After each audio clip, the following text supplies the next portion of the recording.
Alors bonsoir tout le monde, je vous souhaite la bienvenue à cette conférence de notre série Les grands communicateurs. Et pour commencer, je vais juste laisser la parole à Erika de l'association étudiante de la TELUC. Bonsoir, je voulais juste vous passer un petit message, une invitation pour les 5 à 7 que l'Association des étudiants de la TELUC organise avant les conférences de la toile. Donc, rendez-vous prochainement le 23 février à partir des 5 heures. On vous attend normalement ici en bas, côté ou peut-être qu'on va s'installer pour la prochaine fois ici à côté de l'entrée. Donc, faire l'invitation à tous, vous êtes les bienvenus pour prendre quelques pouvoir partager donc avec les élèves. Merci. Merci beaucoup, alors c'est un rendez-vous bien noté.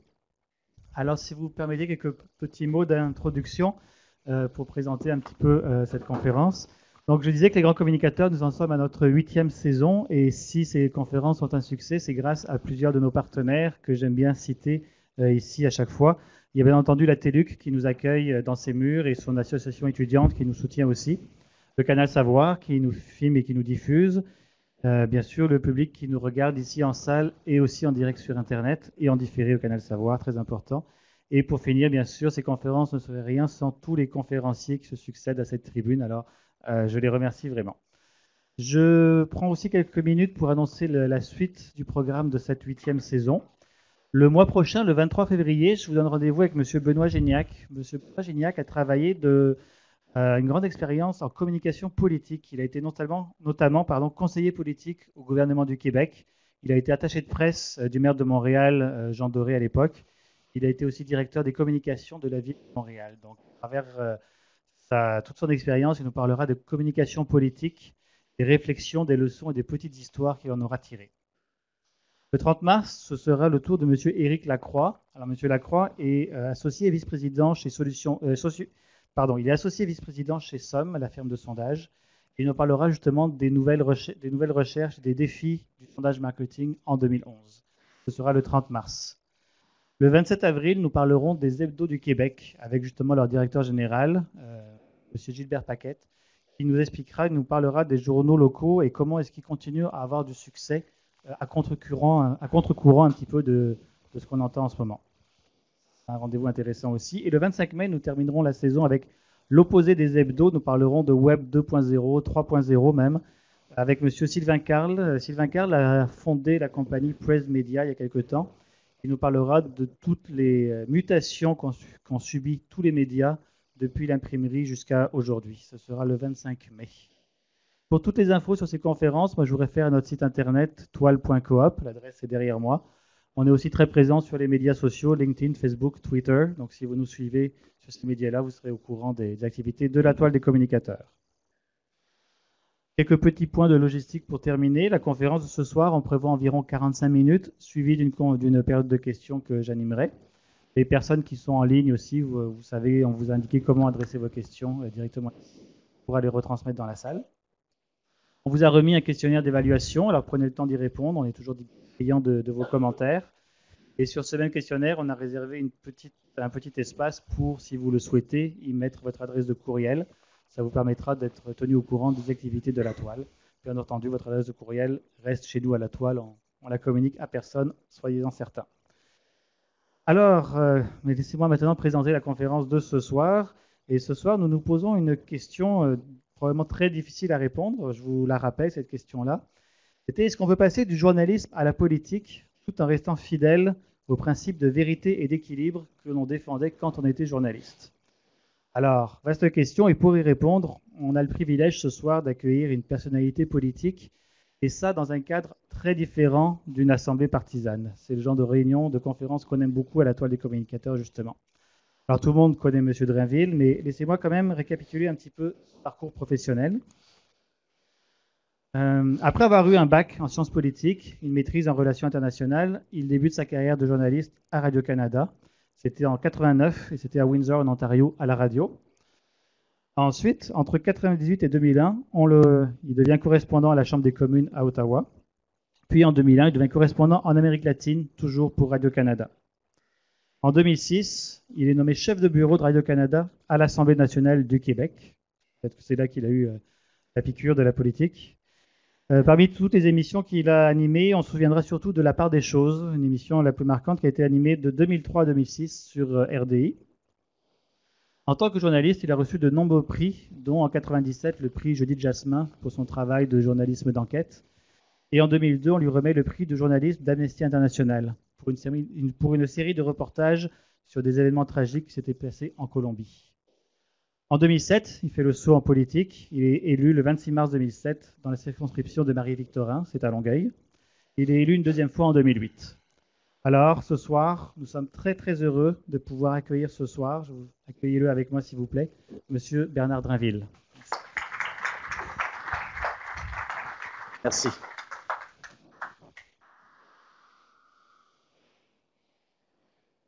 Bonsoir tout le monde. Je dois être bien franc avec vous, je suis un petit peu nerveux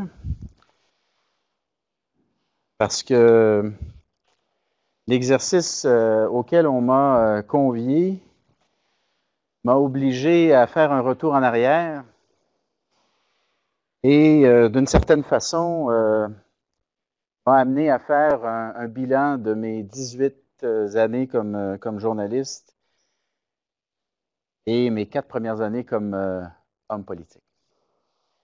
Je dois vous admettre que c'est la première fois depuis que j'ai fait le saut en politique que je mets autant de temps à revenir en arrière et à essayer de tirer quelques leçons de mon expérience de journaliste. Le passage du journalisme à la politique s'est fait tellement rapidement que je n'ai pas eu beaucoup de temps pour tirer les leçons de mon passage à Radio-Canada, puisque j'ai fait toute ma carrière à Radio-Canada. Alors, l'exercice de ce soir va prendre la forme d'un voyage un petit peu introspectif.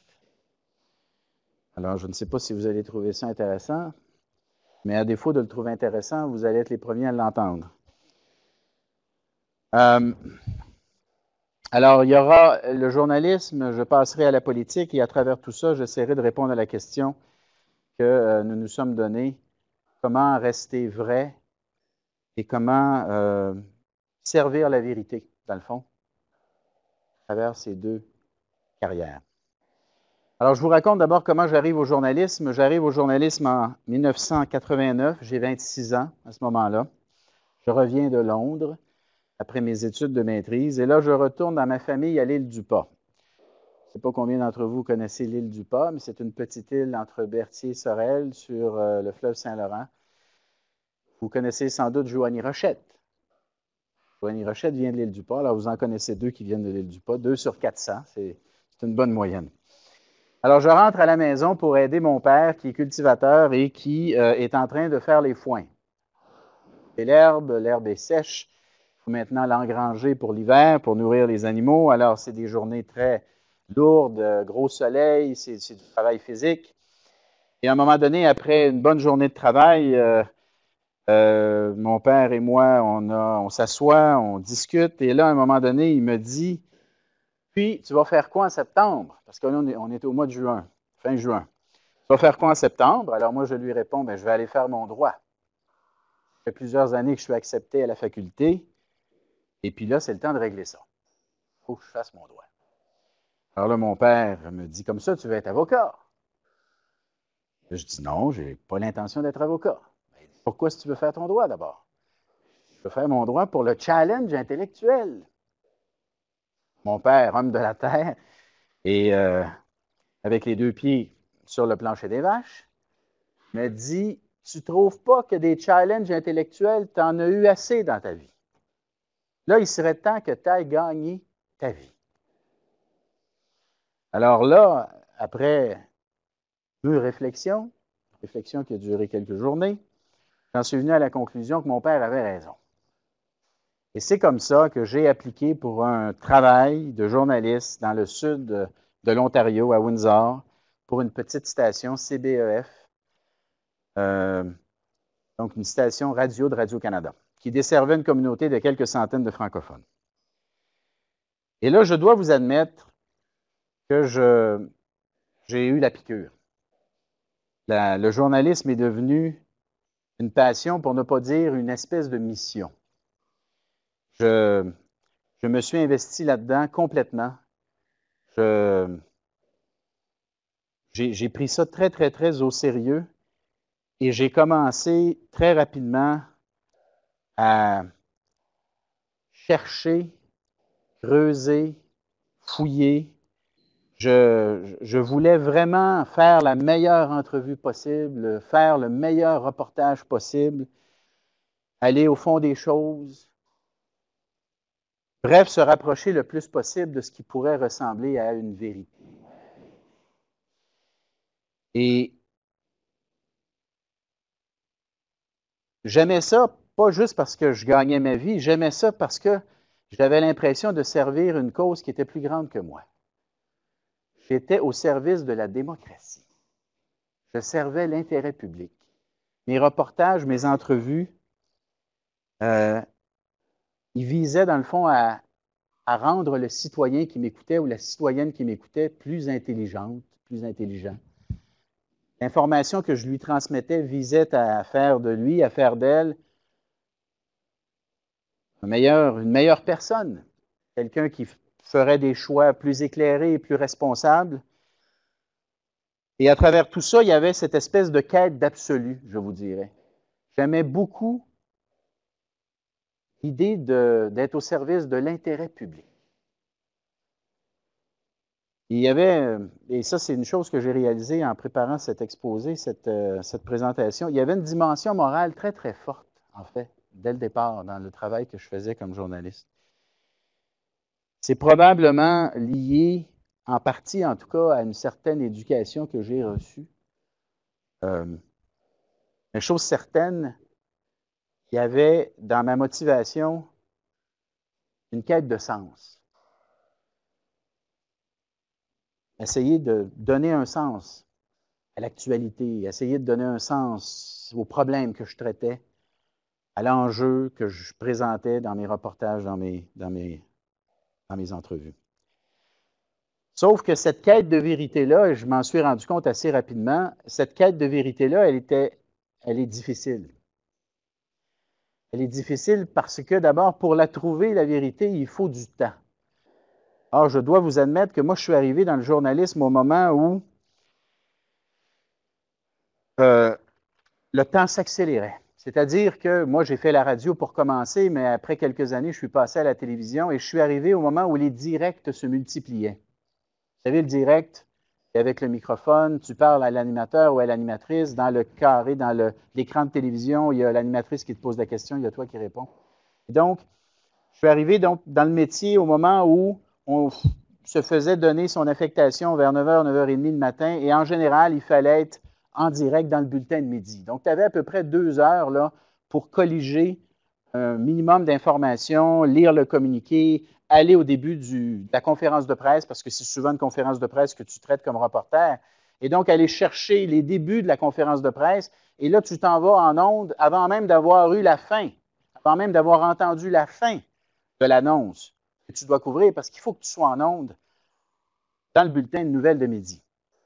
Et pendant ce temps-là, évidemment, tu ne fais pas de cueillette d'informations, tu ne fais pas d'appel téléphonique, tu ne cherches pas. Tu es déjà dans l'action, tu es déjà en train de rapporter la nouvelle. Et le temps s'est accéléré encore davantage quand les chaînes d'information continue sont arrivées, en particulier la première RDI. Moi, j'étais là lorsque RDI est arrivé. Et RDI, c'est une machine, là. Ça te bouffe, ça te sollicite constamment. Alors, il fallait faire encore plus de direct. Et encore une fois, quand tu es en direct, tu ne fais pas ta cueillette, tu ne fais pas d'entrevue, tu ne cherches pas ta matière, tu n'es pas dans la recherche de l'information, tu es déjà dans sa livraison. Alors, RDI nous amenait à être en direct, sur les ondes, encore plus souvent qu'avant. Puis le bulletin de nouvelles, le premier bulletin de nouvelles pour lequel on devait produire un topo n'était plus à 6h, à 18h, il était à 17h, justement pour RDI. Premier bulletin de nouvelles. Alors bref, tout ça pour vous dire que pour un journaliste qui veut couvrir le portrait complet d'un problème, d'un enjeu, d'un conflit, c'était déjà très difficile à ce moment-là. Et je n'étais pas seul, là. Hein? Je vous décris la réalité d'un journaliste des années 90. C'est pas pour rien que je me suis retrouvé à un moment donné dans le module d'enquête. Parce que justement, dans le module d'enquête, on avait plus de temps. Et moi, je voulais fouiller. Je voulais prendre le temps de creuser puis de découvrir, parfois, dans certains cas, ce qui est l'espèce de Graal dans le métier du journaliste, c'est-à-dire le scoop. Pour un journaliste, le scoop, c'est dur à battre. C'est une émotion forte. C'est, d'abord, il y a une grande satisfaction personnelle qui vient avec ça parce que tu as découvert quelque chose qui était jusque-là caché.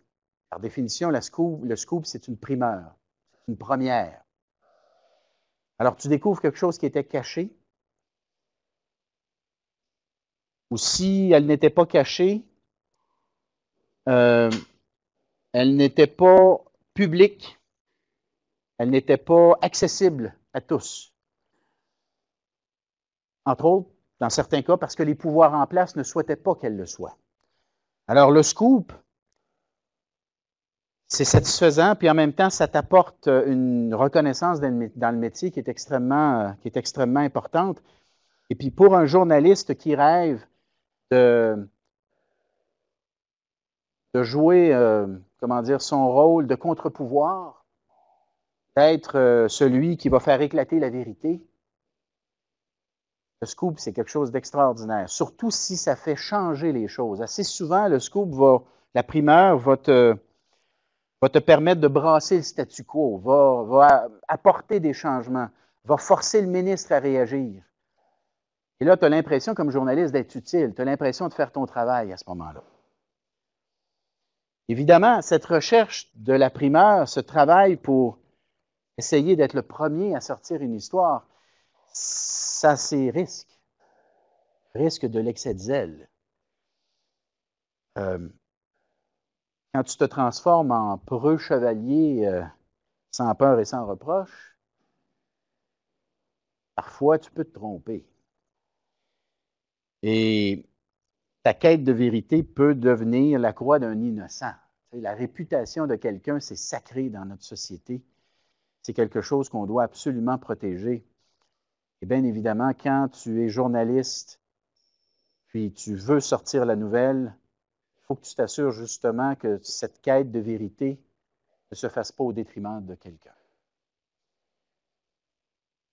Puis il y a le danger également que l'ego prenne le dessus à un moment donné, la tentation du vedettariat, la tentation de la célébrité aussi, dont tu dois te garder. Parce que le scoop, il te rapporte beaucoup de visibilité. Alors, il faut que tu te parles. Il faut que tu te rappelles qu'un bon journaliste doit, en principe, s'effacer devant l'information. Le journaliste, il doit être au service de la nouvelle et non pas le contraire. Sauf que ce n'est pas toujours facile de résister à la tentation de se mettre de l'avant. Je dois admettre que l'abnégation qui devrait être la règle, l'humilité qui devrait être la règle, en tout cas dans mon cas, moi, je n'ai pas toujours su la respecter. Je pense qu'il faut avoir la franchise de dire qu'en 18 ans de métier, à un moment donné, sous le stress, sous la pression, parfois, tu es en compétition avec un réseau concurrent ou avec un journaliste concurrent pour sortir la nouvelle et parfois, tu commets des erreurs. Et évidemment, en 18 ans de carrière, j'en ai certainement commises. Alors, il y a le rythme de travail de plus en plus effréné au fil des ans. Il y a la pression médiatique. Il arrive un deuxième réseau de nouvelles continues, LCN. Il y a toutes ces tentations dont je vous ai parlé tout à l'heure qui font en sorte que tu t'éloignes à un moment donné, où tu peut, à certains moments, t'éloigner un peu de ta quête de vérité. Vérité que je définirais un peu comme l'espèce de représentation qui est la plus exacte et la plus juste possible d'un fait, d'une réalité, d'un enjeu, d'un problème. Là. Une espèce de vérité objective là, qui serait indiscutable. Une espèce d'idéal là-dedans là, que tu recherches. Sauf qu'avec le temps, avec les années, tu prends de l'expérience et tu réalises que dans le fond, cette espèce d'absolu que tu convoites, il n'existe pas vraiment. La vérité, elle est dans l'œil de celui, de celle qui la cherche. La vérité, elle est profondément subjective. Tu te rends compte avec le temps, ça tu t'en rends compte en discutant avec tes collègues, tu t'en rends compte également avec les réactions que tu as de tes téléspectateurs, de tes auditeurs. Tu te rends compte que finalement, les valeurs avec lesquelles tu as grandi, l'éducation qui t'a été donnée et tout ça, font en sorte que tu vis avec des espèces de filtres qui colorent ton regard. Alors, ton regard de journaliste, il est influencé par tes origines. Il est influencé par le milieu d'où tu viens. Il est influencé par ce que tes parents t'ont inculqué. Alors, à un moment donné, tu réalises que dans le fond, l'idée de chercher une espèce de vérité objective, c'est tout à fait illusoire. Et là, tu es un peu, quand tu réalises ça, tu es un peu décontenancé parce que c'est un peu l'assise morale de ton travail, de ta quête qui vient d'être remise en question. Là. Tu viens d'une certaine façon de réaliser que l'espèce de principe moteur là, qui te faisait, qui donnait un sens au travail que tu pratiquais, à la profession que tu pratiquais, cette assise-là, dans le fond, elle est éminemment contestable. Heureusement qu'il y a l'impartialité. Qui devient à ce moment-là une espèce de, je ne dirais pas une position de repli parce qu'elle a toujours été là. Dans le fond, tu l'as toujours pratiquée sans nécessairement la nommer. Et moi, quand j'ai pris ce que je vous livre là, c'est une espèce de, c'est un peu comment dire, c'est le récit, dans le fond, de toutes ces années. À un moment donné, l'impartialité est devenue mon principe moteur. C'est devenu le phare, je dirais, et l'espèce de guide, de critère premier, en vertu duquel je devais juger de la qualité de mon travail. Est-ce que j'étais capable de présenter à mon public, à ceux et celles qui écoutaient le bulletin de nouvelles, puis par la suite à ceux et celles qui écoutaient la part des choses, est-ce que j'étais capable de leur présenter une réalité équilibrée, où il n'y avait pas de parti pris, une réalité, comment dire, qui tendait vers la neutralité. Imaginez-vous les plateaux de la justice un peu, là. Alors, il fallait s'assurer que les deux côtés de la médaille, comme on dit communément, soient dans le reportage, qu'ils soient intégrés dans la préparation de mon entrevue et qu'ils se révèlent dans l'entrevue. Je dirais que le journalisme, quand on le conçoit de cette façon-là, il y a comme un rapport horizontal à la vérité. C'est vraiment cette idée qu'il faut créer constamment l'équilibre, qu'il faut s'assurer que le jupon ne dépasse pas.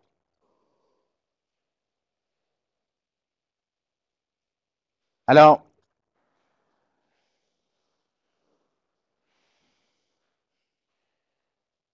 ce principe d'impartialité, il a été très, très, très important tout au long de ma carrière.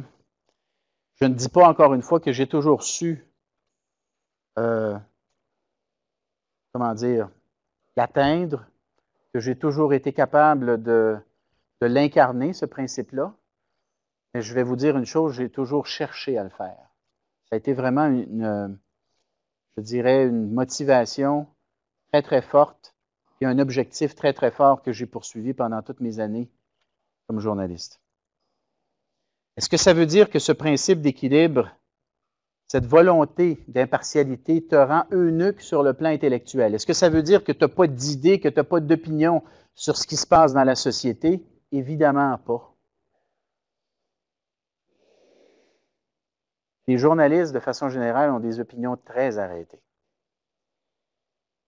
Il s'agit de les fréquenter en dehors du travail, et prendre une bière après par exemple, tu es en campagne électorale, tu es dans l'autobus du chef de parti ou dans l'avion du premier ministre, tu alimentes ton topo, et là, tu as quelques heures là, devant toi, et là, tu sors, tu vas souper, tu vas prendre un repas avec tes collègues, et là, ça jase à bâton rompu. Là, je dirais, la garde se baisse, et là, les journalistes, les collègues disent ce qu'ils pensent. Et là, tu peux voir très rapidement dans quel camp chacun d'entre eux se trouve. Et d'ailleurs, les journalistes votent. Quand tu vas voter, tu fasses un choix. Mais ce qui est formidable, c'est que le lendemain matin, quand tu retournes dans l'autobus avec ces hommes et ces femmes, quand tu retournes dans l'avion, je vous donne l'exemple des campagnes électorales, tu retrouves le professionnel de l'information, celui qui a laissé ses opinions dans sa chambre d'hôtel ou à la maison, ou c'est quelqu'un qui, avec le temps, finit par être capable. Je ne saurais comment vous expliquer ce qui se passe là, sur le plan neurologique, là, mais il y a cette capacité, après un certain temps, ça s'apprend, ça se développe, mais après un certain temps, tu es absolument capable de te retrouver dans une situation où tu peux faire totalement abstraction de tes opinions personnelles et faire ton travail, poser les questions. J'ai des souvenirs là, du temps où j'étais à la part des choses. Il y a un soir en particulier, je me rappelle, là, j'avais fait une entrevue avec Stéphane Dion, puis j'avais fait une entrevue avec Gilles Duceppe. Et je vais vous dire, j'avais été aussi dur, aussi exigeant avec l'un qu'avec l'autre. Parce que, dans le fond, la question que je me posais quand je préparais une entrevue comme celle-là, c'était quelles sont les meilleures questions que je pourrais poser à un fédéraliste si je me mettais à la place du souverainiste? Si je prenais la position d'un souverainiste, j'avais Stéphane Dion devant moi, quelles seraient les meilleures questions que je pourrais lui poser? Et je faisais la même chose avec Duceppe. Je suis devant un souverainiste, je me mets dans une position de fédéraliste. Quels sont les meilleurs arguments qu'un fédéraliste peut utiliser lorsqu'il s'adresse à un souverainiste, lorsqu'il débat avec un souverainiste? Parce que la formule de la part des choses, je jouais un peu, dans certains cas, j'étais un peu l'avocat du diable. Et l'idée, c'était toujours la même. L'idée, c'était de faire sortir les meilleurs arguments de l'un et de l'autre, de faire en sorte que celui ou celle qui écoutait l'entrevue puisse avoir la meilleure matière possible à la fin de l'entrevue pour se faire la meilleure opinion possible. Donc, vraiment, aller chercher le maximum des deux côtés de la médaille, justement, pour faire en sorte que par la suite, le citoyen puisse faire son travail de réflexion et puisse décider, voici mon opinion sur le sujet, voici ma vérité sur le sujet. Alors, j'ai essayé d'être le plus impartial possible, j'ai essayé de respecter le plus souvent possible l'espèce de contrat moral que j'avais avec le public. Encore une fois, je n'ai pas toujours réussi à le faire. Il y a des entrevues où je suis allé trop loin, où j'ai été trop insistant, par exemple. J'ai fait des reportages par moments où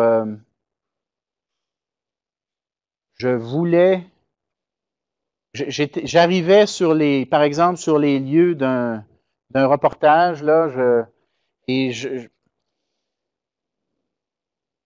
j'avais une idée de ce qui se passait là. Et dans le fond, je cherchais quelqu'un qui puisse me la confirmer, cette idée-là. Et heureusement, et ça, je pense que c'est une tentation à laquelle nous sommes constamment soumis comme journalistes. Heureusement, si tu as de l'écoute, si tu as un bon encadrement, puis à Radio-Canada, il y en avait certainement un. Il y avait des rédacteurs qui passaient sur nos textes, par exemple. À ce moment-là, dans la plupart des cas, tu finis par te rattraper, tu finis par te ressaisir. Tu finis par voir l'erreur que tu t'apprêtes à commettre et tu réussis à corriger le reportage avant qu'il aille en onde. Il y a une espèce de discipline également qui s'installe, une espèce de rigueur aussi. Et ultimement, je vous dirais, ce qui fait le travail, c'est le sens de l'éthique. Le sens de l'éthique que tu as apporté avec toi, puis le sens de l'éthique également qui a été cultivé, qui a été renforcé pendant toutes les années où tu as pratiqué le métier. Par exemple, à Radio-Canada, il y avait un code de déontologie et il y avait du renforcement positif qui se faisait constamment. Ce qui fait qu'en bout de ligne, tu arrives avec un service de l'information qui est, somme toute, de qualité, qui finit par vous donner à vous, les citoyens, une information qui est fiable, qui est correcte, qui est juste. Évidemment, après 18 ans de journalisme,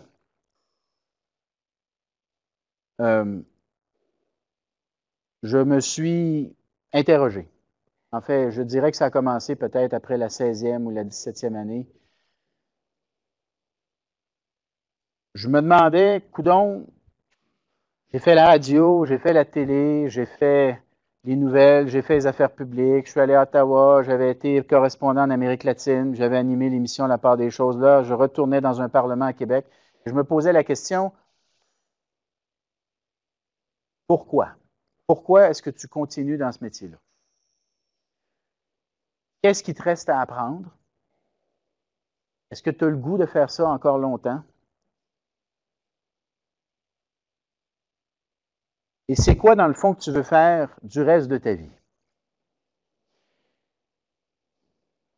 J'avais 43 ans à ce moment-là, et je dois vous dire, bien franchement, mon rêve de jeunesse, c'était pas d'être un journaliste. Mon rêve de jeunesse, c'était de faire de la politique.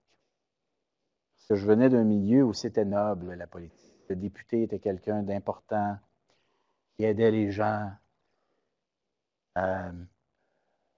qui servait l'intérêt public. Alors, je rêvais de faire de la politique et à un moment donné, l'occasion s'est présentée. Ben, vous connaissez un peu les circonstances de mon passage à la politique. Vous vous rappelez de la controverse. Si vous ne vous en rappelez pas, c'est pas grave. Mais disons que ça a été un passage qui a été controversé. Mais je dois vous dire qu'avec le recul, 4 ans plus tard, je n'ai aucun regret. Je suis heureux dans ce que je fais et je me sens utile. En fait, j'ai l'impression de continuer d'une certaine façon ce que j'ai commencé comme journaliste. J'ai l'impression que la carrière que je mène présentement en politique se situe dans le prolongement de ce que j'avais commencé comme journaliste. Je suis encore au service de l'intérêt public. D'une façon différente, mais c'est encore et toujours mon objectif, d'essayer de bien servir mes concitoyens et d'essayer de le faire dans la vérité. Il y a un bon nombre de personnes qui, après que j'ai fait le saut en politique, m'ont exprimé leur déception. dans les mois en particulier, je dirais pendant toute la première année, même les 2 premières années. Les gens venaient me voir, ils me disaient, on ne vous comprend pas, M. Drain. On ne comprend pas pourquoi vous avez fait ça. Vous étiez un bon journaliste ou encore on aimait votre émission, on écoutait votre émission. Pourquoi vous avez fait ça? Dans certains cas, c'était le choix de la politique qui les agaçait. Dans d'autres cas, c'était le choix du parti, vous comprendrez. Hein? Et je leur disais, monsieur, madame, si vous aimiez le journaliste, il n'y a pas de raison que vous n'aimiez pas le politicien. C'est la même personne. Je suis encore animé par les mêmes valeurs. Je n'ai pas changé. Ce que je fais est différent. Hein? Mais ce que je suis encore celui que vous écoutiez, puis que vous appréciez, puis que vous respectiez. Donnez-moi une chance. Même si vous n'aimez pas le parti, donnez-moi une chance. Évidemment, la recherche de la vérité quand vous êtes un journaliste n'est pas tout à fait la même que la recherche de la vérité lorsque vous êtes un homme politique.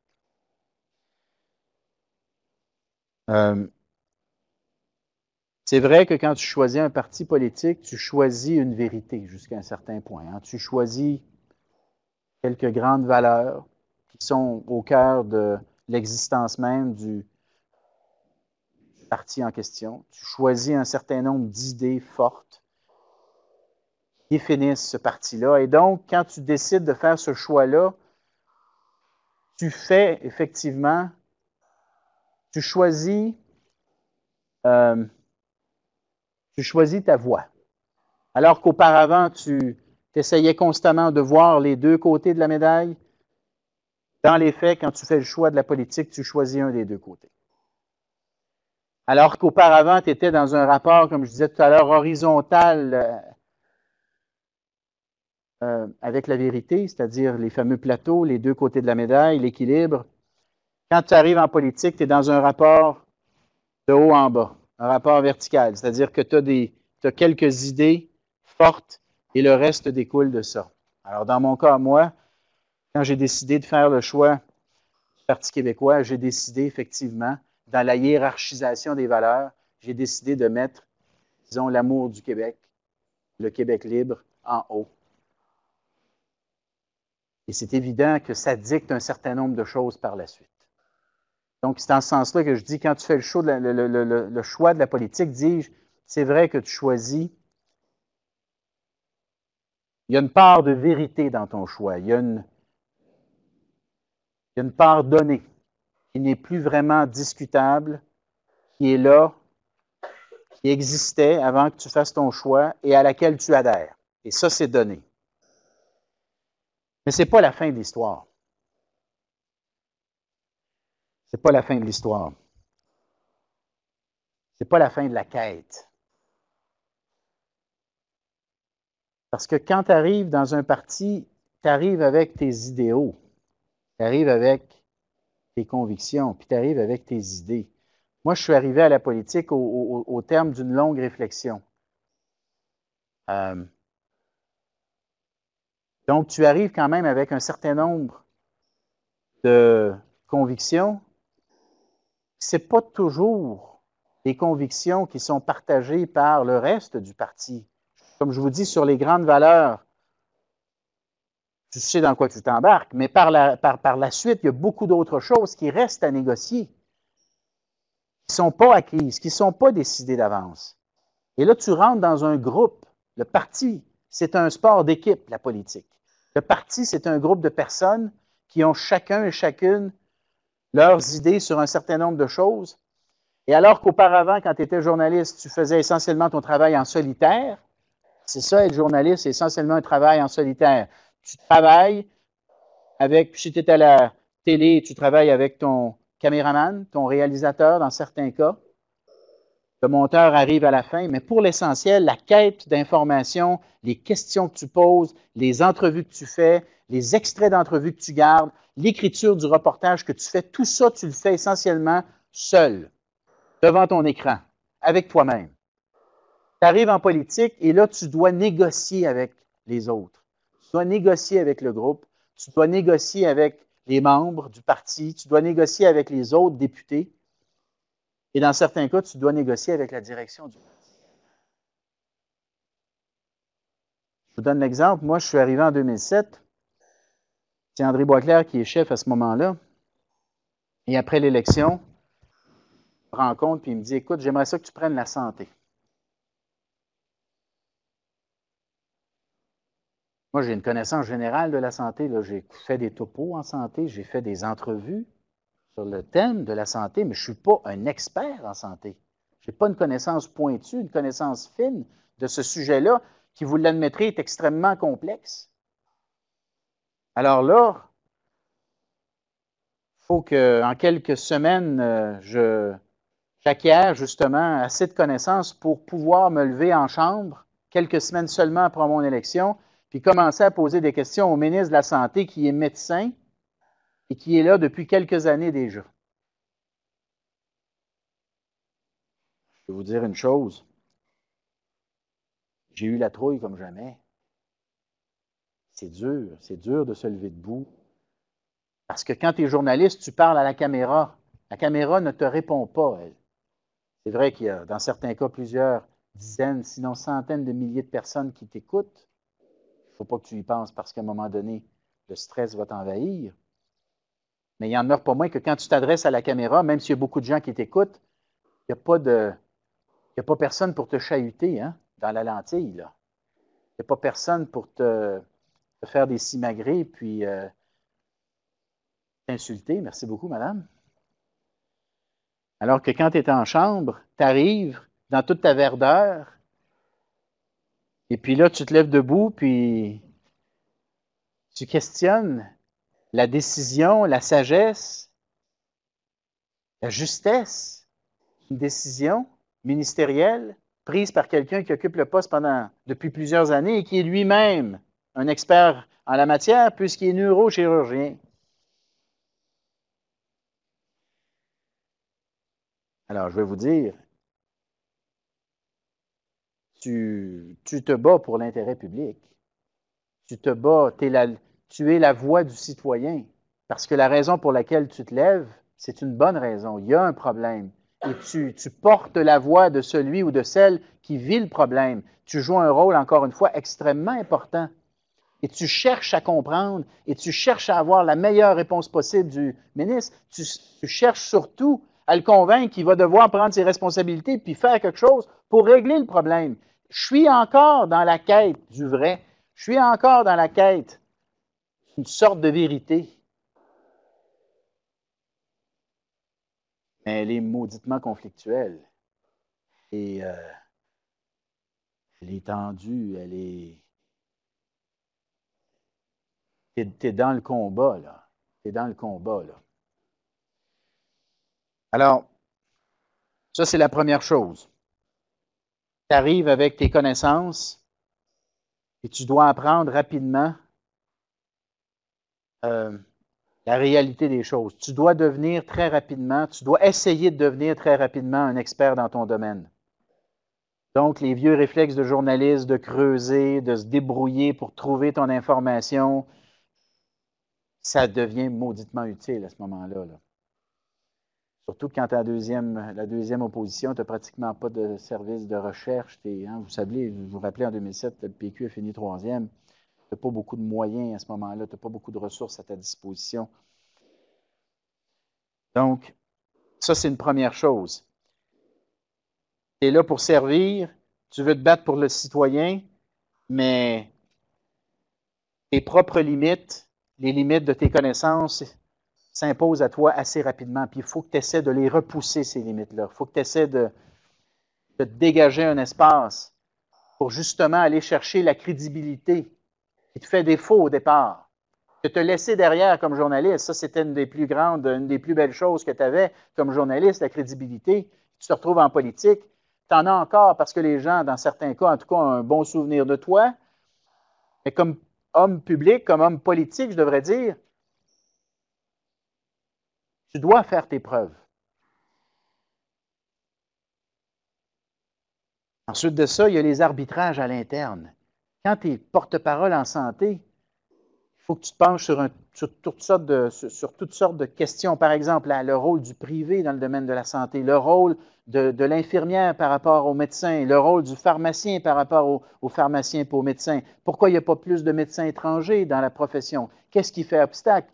D'où viennent les résistances? Comment ça se fait qu'on ne réussit pas à informatiser ce système-là pour qu'il y ait une meilleure efficacité, plus de productivité, qu'on en ait davantage pour notre argent? Tous ces thèmes-là, tu dois les apprendre, tu dois aller chercher l'information pour avoir quelque chose d'intelligent à dire. Mais une fois que tu es allé le chercher, ça ne veut pas dire que l'opinion que tu t'es faite au terme de cette recherche-là, c'est quête de vérité.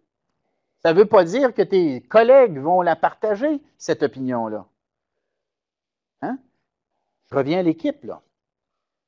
Je reviens à cette idée que,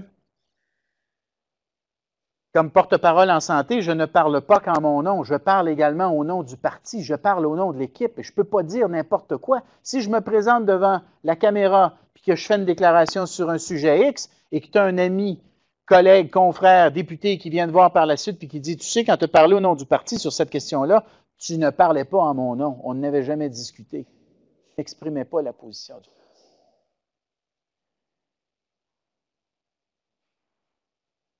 Tu veux, tes mots taditement bien intentionnés, tu veux bien faire les choses, tu mènes le bon combat, en tout cas tu en es convaincu, mais tu dois quand même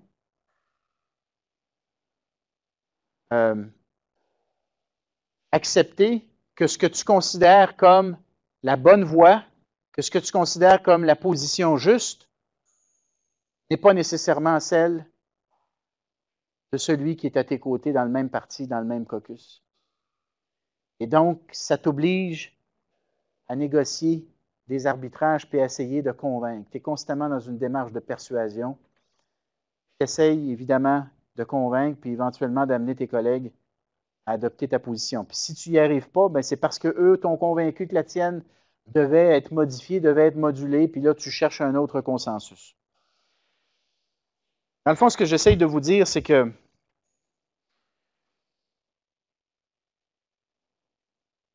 la quête de vérité ne s'est pas arrêtée parce que je suis passé à la politique.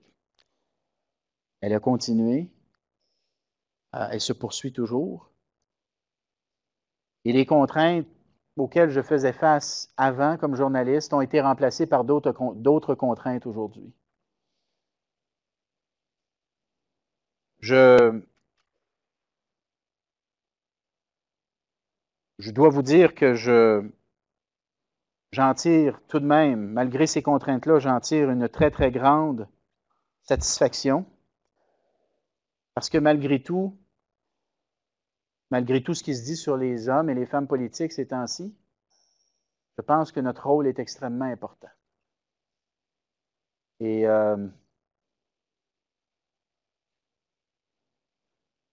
moi, je me dis, c'est quoi l'alternative? On peut trouver que nos députés, nos ministres ne font pas le travail, qu'ils sont trop ci, qu'ils sont trop ça, qu'ils sont trop faibles, qu'ils sont trop incompétents, qu'ils sont trop démagogues, qu'ils sont trop malhonnêtes. Mais c'est nous qui les choisissons, puis ultimement, si ce n'est pas la démocratie représentative que nous avons présentement, ce sera quoi? Alors moi, j'étais dans le service public avant à Radio-Canada. Je suis dans le service public encore aujourd'hui au sein de l'Assemblée nationale.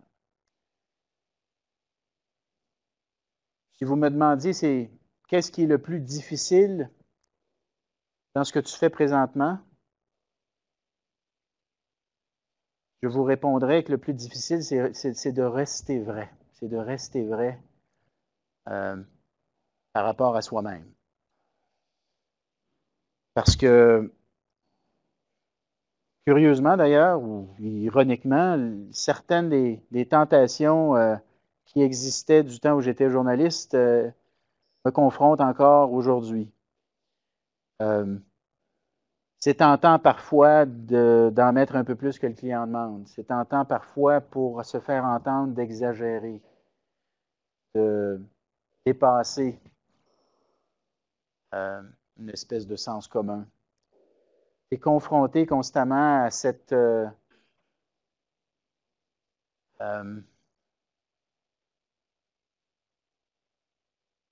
comment dire?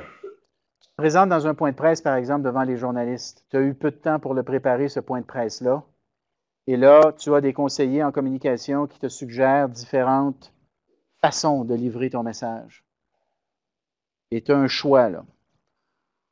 Et ils sont très utiles, les conseillers en communication. Ils t'aident, dans le fond, à mettre en mots ta pensée parce que tu as très, très peu de temps pour le faire.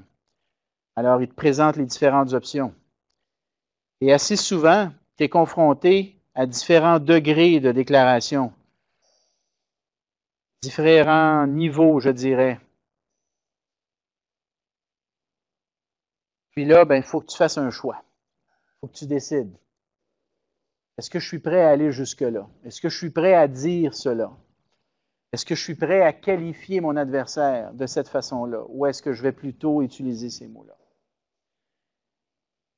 Alors, dans le feu de l'action, fatigue par moment,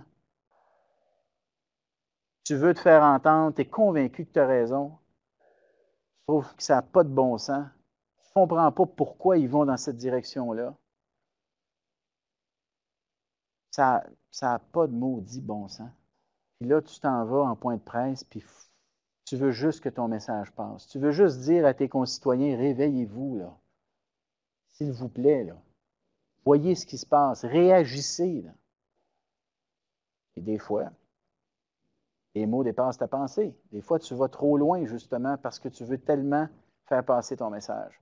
Alors, encore une fois, un peu comme je vous le disais tout à l'heure, ce qui te sauve, pas toujours, mais souvent, c'est l'espèce de cadre éthique que tu t'es donné, qui remonte à ce que tu as été avant, qui permet, tu l'espères en tout cas, dans la majorité des cas, de faire ton travail de député puis de représentant de la population, je dirais, dans le respect d'un certain nombre de principes. La franchise, la dignité, l'honnêteté, l'intégrité.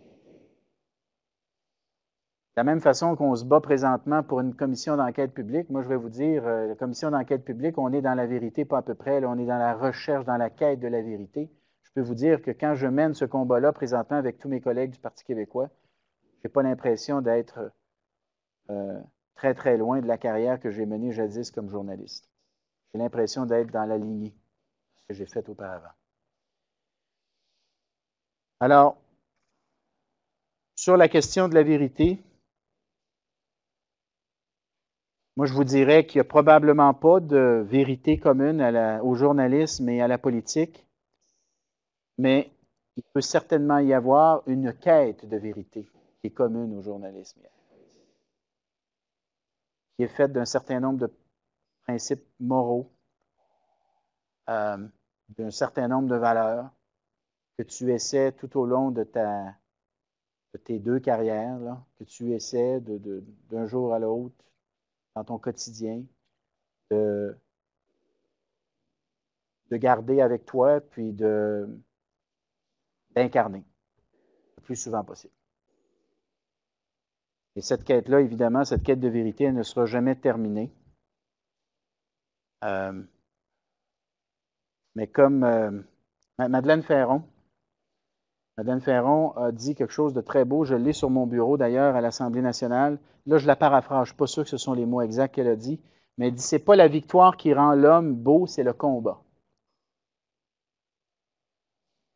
Alors, on pourrait peut-être dire à propos de la vérité, j'ai griffonné ça tout à l'heure, là.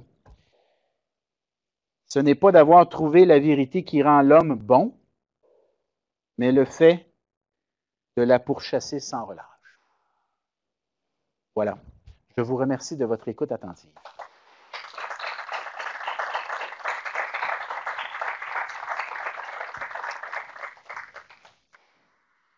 Merci beaucoup. Alors, je propose qu'on garde ce momentum pour passer tout de suite à la période de questions. On sait qu'on a des questions par Internet aussi qui ont été envoyées à Denis. Dans la salle, vous pouvez me faire signe, je vous passerai le micro. Attendez d'avoir le micro pour parler, s'il vous plaît, au bénéfice de tout le monde. J'ai plusieurs mains qui se lèvent. Est-ce qu'on commence par une question sur Internet, puis après une question dans la salle? Oui. Quels sont les scoops qui vous ont procuré la plus grande satisfaction? Le plus beau scoop que j'ai sorti, c'est probablement l'histoire sur le financement illégal de Vision Montréal, quand j'avais réussi à convaincre le chauffeur du maire Bourque de témoigner. Le maire Bourque était allé retirer des sous de son compte de banque et il avait remis l'argent à son chauffeur de la campagne. Tout ce que je vous dis, là, c'est et donc, le maire Bourque va se retirer des sous de son compte à la Caisse populaire. Il donne l'argent à son chauffeur et son chauffeur va faire signer des chèques. Il donne l'argent à quelques vieilles dames qui vivaient dans un appartement au-dessus de chez lui. Il donne aux vieilles dames l'argent du maire et il obtient en retour des chèques au nom de Vision Montréal. C'est le fameux système des prête-noms, là. À ce moment-là, on savait que ça existait, mais ce n'était pas encore connu comme ça l'est aujourd'hui. Alors, de pouvoir dire non seulement que ça existe, mais que le maire lui-même y a participé, évidemment, ça avait fait toute une histoire, ça avait créé une immense controverse. Il y avait eu une enquête du directeur général des élections qui avait été instituée. Et pendant un certain temps, la question s'était posée, si des accusations sont portées, est-ce que le maire Bourque devra démissionner? Alors, ça avait créé ça avait créé une crise à l'Hôtel de Ville. Avec le recul, aujourd'hui, on se dit, mon Dieu, c'est par rapport aux histoires dont on entend parler ces temps-ci, ça semble bien bénin, mais je dois vous dire qu'à ce moment-là, c'était très grave ce que j'avais réussi à sortir, grâce, encore une fois, là, à la courage du chauffeur, de l'ex-chauffeur du maire Bourque. Peut-être que l'autre, je peux peut-être rajouter une chose, le reportage, pas le scoop, mais le reportage qui m'a donné la plus grande satisfaction, c'est celui que j'ai fait, les deux que j'ai fait en Colombie. Je suis allé sur le terrain dans la jungle colombienne où il y avait eu un massacre. Un village, une population s'était réunie dans une église qui était au cœur d'un village et il y avait un affrontement entre les paramilitaires et les FARC, la guérilla colombienne. Et à un moment donné, les paramilitaires ont lancé une bombe artisanale en direction des FARC qui étaient cachés derrière l'église, sauf qu'ils ont manqué leur coup et la bombe est tombée dans l'église. Et je suis retourné sur les lieux de ce massacre-là quelques semaines après qu'il se soit produit ou quelques mois après qu'il se soit produit. Là, j'ai interviewé les témoins, je suis retourné voir là où les gens étaient enterrés et tout ça. Et je trouvais que c'était une histoire comment dire, c'est une tragédie qui, je trouvais, illustrait bien le côté complètement fou de cette guerre civile et en même temps, je dirais, le drame humain que cette guerre civile faisait vivre. Population civile de Colombie. Alors ça c'est un beau reportage parce que ça a été fait dans des conditions très difficiles. J'ai failli passer au travers d'un pont à un moment donné en faisant mon bridge. Là. Vous savez, une transition, on est à la caméra, puis il y a une transition dans un reportage plus long. Alors, par ta présence, tu fais une transition vers autre chose. Alors, j'étais sur un pont au-dessus d'un espèce de petit ruisseau, là, et le pont était pourri, puis à un moment donné, les deux pieds... comment dire, le tablier du pont, a cédé. Et j'ai failli passer au travers. Et c'est heureusement, en tombant, je me suis tiré les poignets comme ça, les coudes comme ça. Et je suis tombé sur les coudes. Je suis remonté par-dessus. Je me suis remis debout devant la caméra. On a terminé le reportage. Finalement, on s'en est... C'est un beau souvenir. On a plusieurs questions, je pense. Eh bien, en fait, je suppose qu'au cours de votre carrière de journaliste, vous avez probablement fait au moins une demande d'accès à l'information. Donc, vous avez été du côté des journalistes et maintenant vous êtes dans l'opposition maintenant officielle. Donc, je suppose que ces demandes-là vous servent encore beaucoup. Dans l'hypothétique où votre parti reprend le pouvoir et que vous héritez d'un ministère, comment allez-vous réagir face aux demandes d'accès d'information qui viseront votre ministère alors qu'on sait très bien que parfois, on n'aimerait pas que toutes les informations soient divulguées. Hey, vous me posez une question difficile, vous, là. Bien, je dois vous dire d'abord, oui, effectivement, comme journaliste, j'ai utilisé la loi d'accès à l'information avec des résultats très mitigés, hein, souvent, parce qu'on se rend compte finalement que la loi d'accès, elle est comment dire, n'est pas appliquée comme elle devrait l'être. Et il y a un contrôle politique qui s'exerce sur l'application de cette loi-là. Alors, dans le fond, vous me demandez, est-ce que vous saurez mieux respecter l'intégrité de cette loi-là si jamais vous vous retrouvez au gouvernement? J'espère bien que oui. J'espère bien que oui. J'espère que je saurai mettre en pratique justement les valeurs puis les convictions qui ont toujours été les miennes dans la vie publique, soit comme journaliste, soit comme homme politique. J'hésite à vous dire, à vous donner une réponse absolue là-dessus, parce que je sais qu'il va y avoir toutes sortes de pressions qui vont s'exercer et qu'il va y avoir sans doute, dans certains cas, des batailles à mener. Et je ne sais pas exactement comment ça fonctionne, mais je ne suis pas sûr qu'un ministre, comment dire, peut décider, peut prendre sur ses épaules d'appliquer d'une façon plus souple une loi qui s'applique à l'ensemble du gouvernement. Je ne suis pas sûr de ça, je l'espère, mais disons qu'une fois que tu es à l'intérieur du monde politique, tu te rends compte que, et là, on n'est pas encore au pouvoir, là, puis je ne prends vraiment pas pour acquis qu'on le saura, là, mais on a quand même un certain pouvoir au sein de l'opposition. Puis je vais vous dire, le pouvoir réel que nous avons par moment, il est assez limité. Et donc, j'hésite à prendre un engagement que je ne pourrais pas tenir. Je préfère vous dire que certainement essayer de la rendre souple, plus juste, plus respectueuse, dans le fond, des principes d'accès sur lesquels cette loi-là est fondée. Mais attendons voir. J'espère que lorsqu'on y sera, si jamais on y arrive, vous saurez me dire qu'effectivement, on a su l'appliquer avec, je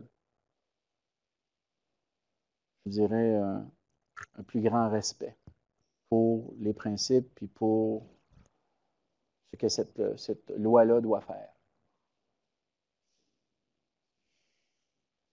J'ai été touchée par votre expliquer au sujet de votre quête de la vérité. Et j'ai toujours eu une question que je me suis posée. Si, disons, le parti, on appelle ça la ligne du parti, oui. Ça va à l'encontre de vos croyances à vous. Comment vous faites dans votre tête? Qu'est-ce que vous vous dites? Comment vous faites pour vous exprimer publiquement puis rester vrai pour vous, tout en respectant la ligne du parti? Ça doit être extrêmement difficile. Quelle bonne question, madame. Si vous saviez. Vous mettez le doigt direct exactement dessus. Là. C'est vraiment la négociation que tu as avec toi-même. Parce que tout à l'heure, je vous ai parlé d'une négociation avec les collègues, mais tu es constamment en négociation avec toi-même. Et l'important, c'est de ne pas dire le contraire de ce que tu penses. L'important, c'est de ne pas mentir. Ça ne veut pas dire que tu dis tout ce que tu penses, mais ce que tu dis, il faut que tu le penses. Et donc, tu es constamment en train de t'aménager un territoire dans ta prise de parole pour être fidèle à toi-même, fidèle à tes convictions, sans mettre dans le trouble le parti, sans aller trop loin ou pas assez loin. Il faut également respecter la position de la chef, parce que dans le monde d'aujourd'hui, les leaders, les chefs de parti sont extrêmement importants. Alors, tu es constamment en négociation avec toi-même, puis je vais vous dire, là, c'est la plus grande difficulté que j'ai. Et ça donne lieu parfois, je vais vous dire, à des discussions épiques. Surtout là, que les journalistes sont dans le hot room, là, ils t'attendent. Là. La conférence de presse, elle a été appelée pour 10 heures, il est 10h05, ou ouais, pas loin. Là, tu es en train de régler les dernières affaires. Là, non, je ne veux pas aller là. Je ne veux pas dire ça. Je ne veux pas aller là. T'sais. Comment on pourrait le dire autrement? T'sais? Alors, c'est vrai que les mots sont importants. C'est vrai que Ah, il y a un peu de patinage, mais je vais vous dire, les gens sont tellement tannés du patinage, ils ont le goût qu'on leur dise les vraies affaires et qu'on leur parle avec franchise. Ils en ont un peu marre du patinage et surtout de la langue de bois. Et donc, j'essaye de rester à l'intérieur du territoire, mais de le faire correctement et avec franchise. J'essaye de dire les choses, toutes les choses que je peux dire, j'essaie de le dire d'une façon qui est vraie, puis qui va être compréhensible, qui va être accessible. J'ai pas le goût que les gens se disent « Qu'est-ce qu'ils viennent dire? C'est quoi l'espèce de charabia? C'est n'importe quoi, la cassette. » Enfin, vous savez, tous les... Alors, j'essaie d'éviter ça le plus possible. C'est vrai que mon ancien métier de journaliste m'aide parfois à trouver les mots, mais c'est vraiment très, très difficile. C'est un des bouts les plus difficiles. Mais il faut respecter ça, même si c'est très, très frustrant, il faut respecter ça parce qu'encore une fois, si tu ne le fais pas, tu ne peux pas vraiment rester dans le parti. Là, puis le parti, il y a beaucoup de défauts, mais il y a des très grands avantages. Ça permet à des hommes et des femmes de se rencontrer sur un terrain commun où il y a eu beaucoup de négociations puis d'arbitrage, mais un terrain commun quand même, puis de proposer un idéal, un projet de société à une société, justement. T'sais. Alors, le parti reste quand même très, très important, mais le prix à payer pour rester dedans, parfois, il est effectivement... Je pensais que vous alliez me poser une question. Qu'est-ce qui arrive si jamais le parti t'impose quelque chose qui est fondamental et avec lequel tu es en profond désaccord? Tu fais quoi à ce moment-là? Oui, c'est une bonne question, hein? Bien là, normalement, là, ça ne m'est pas arrivé encore et je souhaite que ça ne m'arrive pas, mais je pense que dans une situation comme celle-là, tu n'as d'autre choix que de démissionner. Parce que ce qui t'est demandé, justement, va trop loin, c'est beaucoup trop contraire à ta conviction profonde. Mais disons que faut justement tout faire pour pas en arriver là. Hein? Voilà, il faut être persuasif à l'interne. Vous avez exactement, c'est ça. Il faut être persuasif, il faut mener des combats, il ne faut pas lâcher, puis il faut que tu trouves des alliés, puis... non, c'est toute une dynamique, c'est toute une dynamique. Merci. Une autre question. Maintenant, vous êtes de l'autre côté de la clôture, comme la quête ressembler à de l'acharnement. Ah, vous avez des bonnes questions. Vous êtes un bon public. Comment je vis ça? Bien, écoutez, je vais vous dire franchement, parfois j'en ai un peu peur. Comme ce matin, c'était le caucus, un caucus. Et je sais qu'il va y avoir un scrum. Donc, je sais qu'à mon arrivée, il y a de fortes probabilités qu'un certain nombre de mes anciens collègues vont se précipiter sur moi, puis vont faire un demi-cercle autour de moi pour être bien sûr que je n'en sorte pas, comme je l'ai déjà fait. Et là, ils vont me bombarder de questions, puis le risque d'erreur à ce moment-là, il est très élevé. Parce que, tu sais, il y a un mot qui peut t'échapper à un moment donné, tu pars ta phrase, tu croches, puis là, il coupe dans la phrase, puis là, finalement, le risque d'erreur est grand. Et donc, je vais vous dire que quand j'arrive dans des scrums comme ceux-là, surtout quand ça fait un certain temps que je n'en ai pas fait, il y a une certaine nervosité, oui, qui me tenaille. Mais je vous dirais que ça, c'est un peu anecdotique, là, mais je vous dirais que de façon générale, je trouve qu'ils font un très bon travail. Et je les trouve sévères par moments, mais j'étais au moins aussi sévère quand j'étais dans leur position. Et j'étais un journaliste je pouvais être assez agaçant, moi, assez insistant. Là, tu sais, c'était pas très complaisant. Alors, je suis bien mal placé pour reprocher aux journalistes de se comporter comme moi, je me comportais dans le temps. Tu sais. Mais effectivement, je vais vous dire une chose, il y a quelque chose que je n'avais pas réalisé. Les journalistes ont beaucoup de pouvoir. Beaucoup de pouvoir. Bien plus que je le pensais. Si vous saviez à quel point on est sensible à ce que les journalistes disent, chaque petite clip qu'on réussit à aller chercher dans un reportage, là, je vous parle de l'expérience du politicien de l'opposition, là, hein. Mais je vais vous dire, là, nous autres, on est dans l'opposition, on n'a pas la machine gouvernementale pour nous aider à passer notre message. On n'a pas tous les cabinets politiques avec tous les conseillers machins pour nous aider. Tout ça, on fonctionne avec pas beaucoup de moyens. Et donc, chaque petit bout de phrase qu'on retrouve dans un article ou chaque petit bout d'extrait sonore qu'on retrouve dans un reportage télé ou audio, c'est une grande victoire. Là, si tu réussis à faire les nouvelles, avoir un petit bout dans le bulletin de nouvelles, là, je veux dire, tu viens de gagner ton salaire, c'est... Jamais j'avais réalisé du temps où j'étais journaliste à quel point on souhaitait obtenir cette place dans mon reportage. Alors ça, pour moi, c'est intéressant. Si jamais je retournais au journaliste, ce qui est évidemment impossible parce que maintenant je suis coloré, mais si jamais je retournais pour les fins de la discussion, je serais, je pense, un meilleur journaliste. Un meilleur journaliste. Parce que j'aurais vu justement le poids et le pouvoir que les journalistes ont dans notre société. Il est considérable. Et il faut donc le manier, le manipuler avec beaucoup, beaucoup de soin. C'est pour ça que tout le bout sur les dangers, les tentations et tout ça, je le crois, là. C'est une conviction profonde. Il faut être très, très prudent parce qu'on peut faire beaucoup de bien comme journaliste, mais on peut faire beaucoup de mal également si on n'est pas prudent, si on ne respecte pas un certain nombre de normes journalistiques.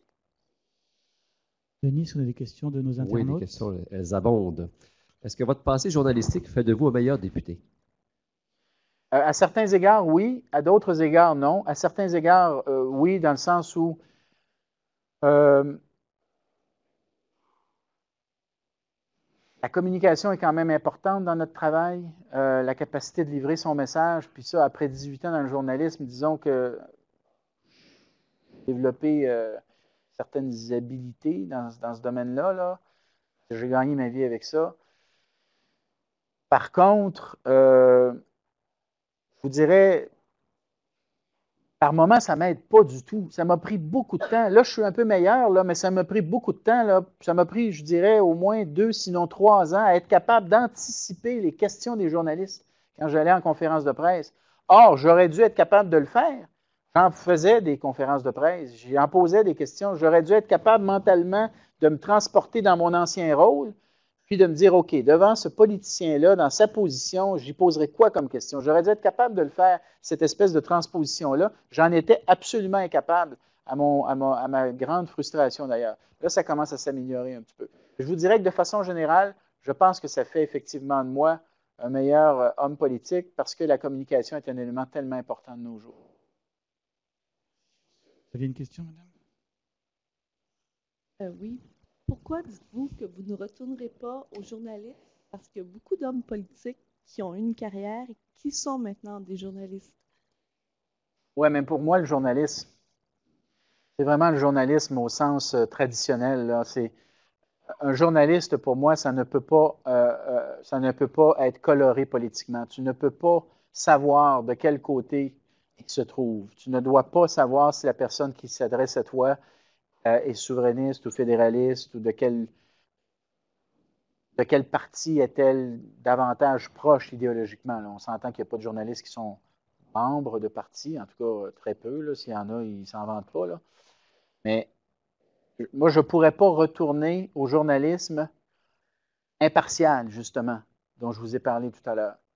Parce que vous auriez raison de douter. Vous m'entendriez parler, puis vous seriez, à juste titre, porté, dans certains cas, à vous poser la question, est-ce qu'il n'est pas en train de me spinner là, un peu? Est-ce qu'il n'est pas en train de me présenter un reportage qui met davantage en valeur son point de vue? Vous ne devez pas douter de la crédibilité de celui ou de celle qui vous parle. Donc, je ne pourrais pas retourner dans ce rôle-là. Je pourrais, là vous avez raison, retourner dans un rôle d'analyste ou de commentateur et ils abondent. Alors ça, oui, je pourrais. Mais pour moi, le mot journaliste a un sens. La profession journalistique, c'est quelque chose de noble et il y a un certain nombre de règles qui doivent être respectées et très certainement On ne doit pas appartenir et on ne doit pas, comment dire, il faut que la personne qui s'adresse à toi soit neutre et tu ne dois pas douter de son allégeance. Il ne faut pas que son jupon dépasse. Oui. Alors, on va terminer par deux questions d'Internet. Deux en salle, puis deux en et puis salle. deux en salle. Excellent. OK, on va faire deux en salle. Tourbillon politique et tourbillon médiatique. Lequel est le plus difficile à gérer? Ah, tourbillon politique. Tourbillon politique. Tourbillon médiatique, vous voulez dire, est-ce que la personne veut dire du temps où j'étais dans les médias, c'est ça? Oui, bien, le tourbillon médiatique est facile à gérer parce que c'est toi qui le crée. Hein? Tourbillon politique, tu le subis. Alors, puis le tourbillon, et tu le subis, donc tu ne le contrôles pas. Tu es pris avec, puis tu essayes de le gérer au meilleur de connaissances, au meilleur je dirais, du contrôle que tu peux avoir sur les événements. Mais en général, si tu es pris dans une controverse, c'est l'enfer. L'enfer. C'est pour ça que tu vas tout faire pour l'éviter. L'erreur en politique, elle est très souvent lourde de conséquences. Et ce n'est pas pour rien parfois que les politiciens sont extrêmement prudents. C'est une des choses que les gens n'aiment pas des hommes et des femmes politiques ces temps-ci, c'est qu'ils trouvent qu'il y a beaucoup de cassettes. Mais une des raisons pour lesquelles il y a beaucoup de cassettes, c'est qu'on ne veut pas commettre d'erreur. Alors, on se réfugie derrière un certain nombre de réponses, puis tu restes dedans, tu restes dans ton carré de sable parce que tu as peur que si jamais tu en sors, puis que tu commets une erreur, tu vas justement être pris dans un tourbillon médiatique qui va être dur à gérer, puis dans certains cas, qui va te nuire énormément pour la suite des choses. Tantôt, on parlait de vos meilleurs coups, mais du côté politique, quel est le dossier qui vous a donné la plus grande satisfaction personnelle jusqu'à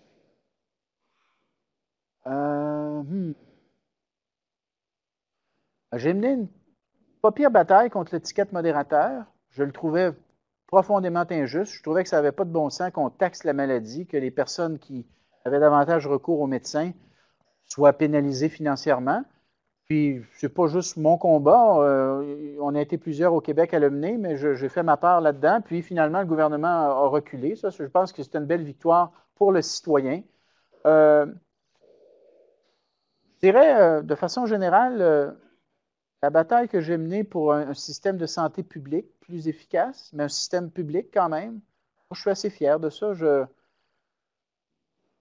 n'est pas parfait, loin de là. On n'a qu'à lire les journaux pour s'en rendre compte, mais en même temps, 9 fois sur 10, en gros, 9 fois sur 10, les gens sont bien soignés dans notre système public de santé et on ne le dit pas suffisamment. Évidemment, si tu te trouves à être la 10e personne, c'est affreux. Puis, tout le monde devrait être bien soigné. C'est un cas de trop. Quelqu'un qui est mal soigné, c'est un cas de trop, mais il ne faut pas jeter le bébé avec l'eau du bain. Je pense que de se battre pour nos institutions publiques, pour nos grands systèmes publics, pour faire en sorte qu'ils s'améliorent, pas se croiser les bras puis se contenter de ce qu'ils nous donnent comme service actuellement, mais de travailler pour les améliorer tout en gardant leur caractère public. Ça, je pense que c'est une pas pire bataille. Puis actuellement, je mène une bonne bataille là, pour que le Québec ait les mêmes droits que Terre-Neuve, d'aller voir dans le Saint-Laurent et d'aller voir un peu quelles sont les ressources qui sont là-bas pour décider comment on va les explorer. Actuellement, Terre-Neuve va de l'avant avec ça. Ils vont pouvoir éventuellement même prendre ce qui nous appartient. Et le Québec est comme pris, les deux mains attachées, puis pas capable d'avoir une entente avec Ottawa là-dessus. Moi, je pense que c'est une bonne bataille parce que je défends le territoire québécois, je défends les ressources qui sont dans ce territoire-là. Et je défends notre droit de décider pour nous-mêmes ce que nous allons faire avec ces ressources-là, dans le respect de l'environnement et de la santé des gens.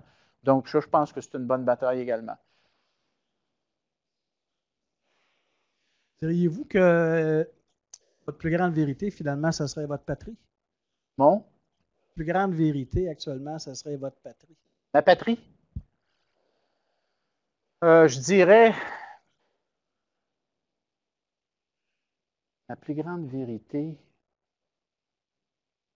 patrie. Je ne le dirais pas comme ça. Je dirais que la conviction, comment dire, la plus grande La conviction la plus forte que j'ai actuellement, c'est que plus nous serons maîtres de nos affaires comme Québécois, plus on sera capable d'être heureux collectivement et d'être heureux individuellement. Donc, je vous dirais, ma vérité, c'est cette conviction que plus on aura de liberté, plus on sera capable de se donner une société à la mesure de nos besoins. Je dirais que j'essaye de répondre à votre question, puis peut-être que je ne devrais pas, parce que j'ai l'impression que c'est un peu trop long, mais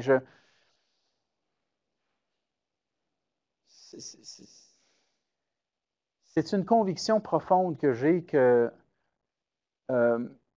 les êtres humains, comme les peuples, ils ont intérêt à être responsables de leur vie, ils ont intérêt à être responsables de leur existence. C'est vraiment pour moi, l'indépendance, c'est comme un état d'esprit. Avant d'être un projet politique, c'est un état d'esprit. C'est cette idée que chacun d'entre nous, on a intérêt à être le plus libre possible. Et donc, j'applique un peu cette philosophie-là à l'ensemble de notre peuple, de notre nation.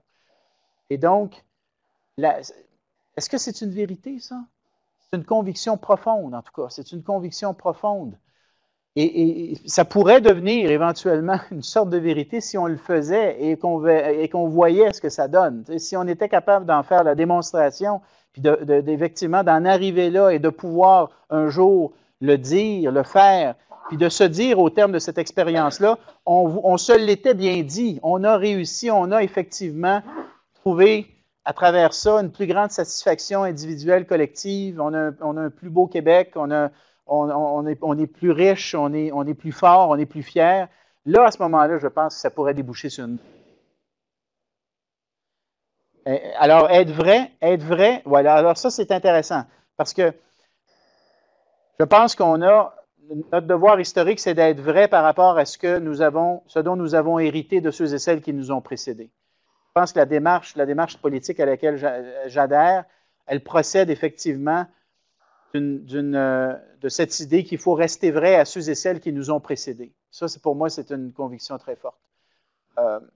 Maintenant, ça, c'est ma conviction, c'est ma vérité. Le problème, jusqu'à maintenant, c'est qu'on n'a pas réussi à convaincre une majorité d'y adhérer. Mais il faut y travailler. Alors, en guise de conclusion, nous allons prendre une dernière question. Le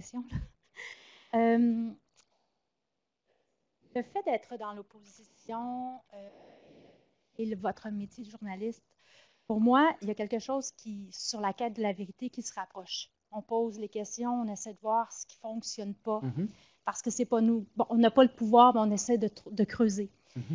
Si jamais le Parti québécois est au pouvoir et que vous êtes au pouvoir, la quête de la vérité ne sera pas la même. Elle ne sera pas la même, mais en même temps, elle va être la même. Dans le sens où j'espère que le pouvoir ne va pas me changer tant que ça. Tu sais, moi, je me dis, d'arriver au pouvoir, puis de commencer à trahir ce que tu as été, à trahir ce qui t'a amené là, non, faut pas, parce qu'après ça, qu'est-ce qui va rester de tout ça, tu sais? Parce qu'à un moment donné, la politique, c'est bien beau, là, mais il va y avoir une fin à ça, là, tu sais. Il faut que tu sois capable, me semble, au terme de ta carrière, de prendre un peu de recul, puis de te dire, est-ce que j'ai fait beaucoup de belles choses? Peut-être pas tant que ça, mais j'ai toujours été loyal, j'ai toujours été fidèle, j'ai respecté ce que j'étais, je suis resté comment dire, j'ai été honnête avec moi-même. J'ai été honnête avec moi-même et j'ai été honnête avec les autres. Moi, si j'étais capable de me dire ça après la politique, je serais plutôt heureux. C'est sûr que tu rêves de beaucoup plus grand que ça. Là. Je pense qu'on est capable de très grandes choses au Québec encore. Là. Mais sur le plan égoïstement personnel, là, si je suis capable de me dire après, un peu comme je me le dis après le journalisme, j'en ai fait des erreurs, je vous l'ai dit, puis même vous pourrez vous les identifier. Là, peut-être. Mais somme toute, le bilan que je tire de mes 18 ans de journalisme, j'ai quand même, dans l'ensemble, j'ai respecté, je pense, assez bien les espèces de principes de base que je m'étais donné ou que j'ai acquis au fil du temps. Si je réussis à me dire la même chose après la politique, je vais être plutôt satisfait, plutôt heureux et plutôt en paix avec moi-même. Vous savez? Mais pour ça, il ne faudrait pas qu'il m'arrive... il ne faudrait pas que je devienne une espèce de... Tu sais?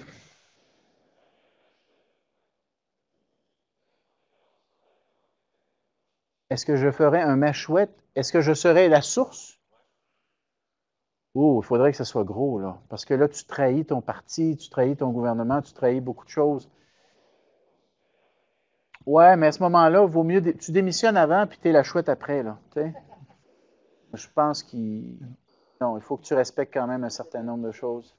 Non, vraiment tout le temps qui nous est imparti, peut-être qu'on pourra prendre des questions en privé tout à l'heure. Merci beaucoup pour votre franchise. Je pense que c'est rare d'avoir...